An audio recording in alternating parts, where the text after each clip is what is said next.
What's up guys? Today I want to talk about what lenses you should get for the Sony ZV-E10. So if you want something small and pocketable, just go with the ZV-1.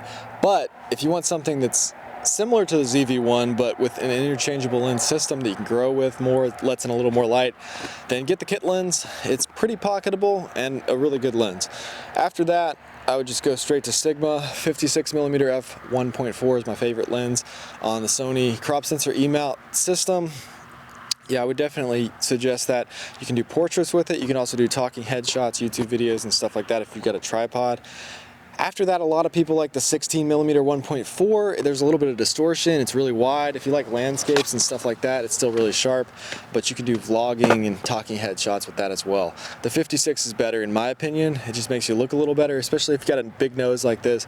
It kind of compresses the middle of the face, while the 16mm it's got a little distortion and stretches it out, more barrel distortion than pincushion distortion.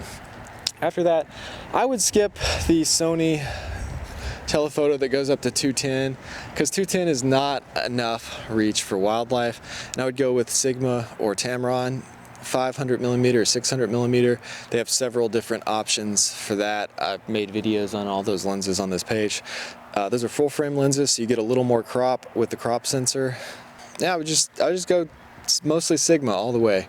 That pretty much covers the whole focal range. You could get that Rokinon or Samyang 12mm f2 if you wanted something really small that's pretty much pocketable if you have a jacket pocket, but really wide for vlogging.